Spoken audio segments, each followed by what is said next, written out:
1. Trust yourself. Natic civilly sextula. Man is his own star, and the soul that can render an honest and perfect man. Commands or light, or influence, or fate. Nothing to him falls early or too late. Our acts of angels are, or good or ill, our fatal shadows that walk by us still. Epilogue to Beaumont and Fletcher's Honest Man's Fortune. Cast the bantling on the rocks, suckle him with a shoe, wolf's teeth, wintered with hawk and fox. Power and speed, be hands and fat. I read the other day some verses written by an eminent painter, which were original and not conventional. The soul always hears an admonishing in such lines. Let the subject be what it may. The sentiment they instill is of more value than any thought they may contain. To believe your own thought, to believe that what is true for you in your private heart is true for all men, that is genius. Speak your latent conviction, and it shall be the universal sense. For the inmost in due time becomes the outmost, and our first thought is rendered back to us by the trumpets of the last judgment. Familiar as the voice of the mind is to each, the highest merit we ascribe to Moses, Plato, and Milton is, that they sat at not books and traditions, and spoke not what men, but what they thought. A man should learn to detect and watch that gleam of light which flashes across his mind from within, more than the lustre of the firmament of bards and sages. Yet he dismisses without notice his thought, because it is his. In every work of genius, we recognize our own rejected thoughts. They come back to us with a certain alienated majesty. Great works of art have no more affecting lesson for us than this. They teach us to abide by our spontaneous impression with good-humored inflexibility, than most when the whole cry of voices is on the other side.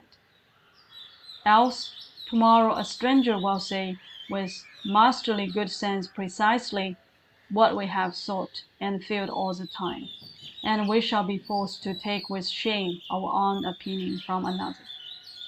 There is a time in every mind's education when he arrives at the conviction that envy is ignorance, that imitation is suicide, that he must take himself for better, for worse, as his portion, that though the wide universe is full of good, no kernel of nourishing core can come to him, but through his toe bestowed on that plot of ground, which is given to him to till.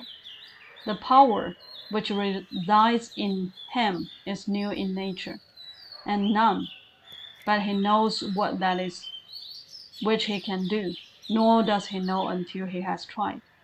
Not for nothing one face, one character, one fact makes much impression on him, and another none. This sculpture in the memory is not without pre-established harmony. The eye was placed where one ray should fall, that it might testify of that particular ray. We but half express ourselves, and are ashamed of that divine idea which each of us represents.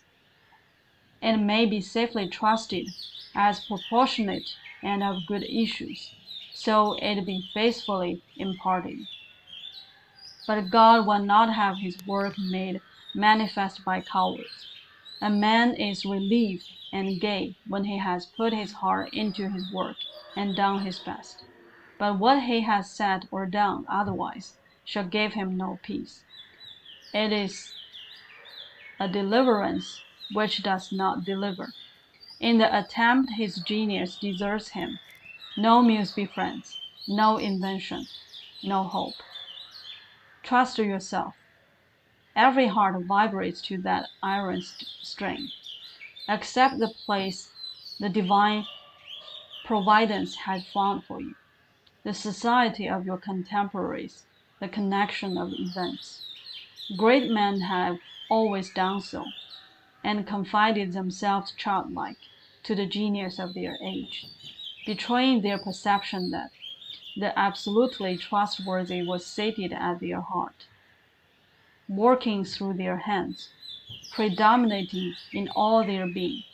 And we are now men, and must accept in the highest mind the same transcendent destiny, and not minors, and invalids in a protected corner, not cowards fleeing before a revolution, but guides, redeemers, and benefactors, obeying the almighty effort, and advancing on chaos and the dark.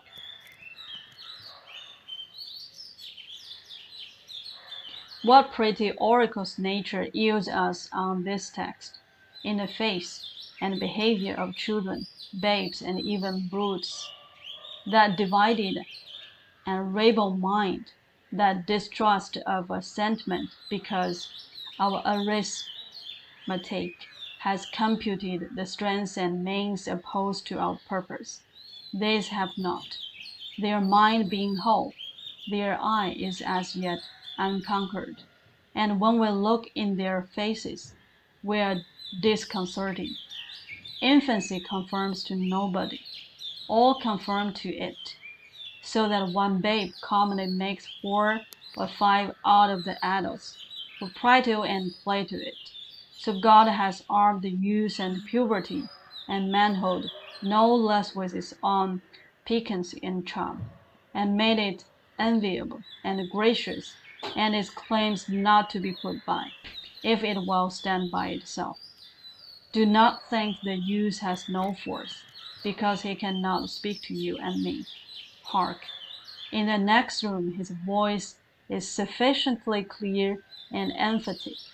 It seems he knows how to speak to his contemporaries. Boastful or bold, then he will know how to make us seniors very unnecessary.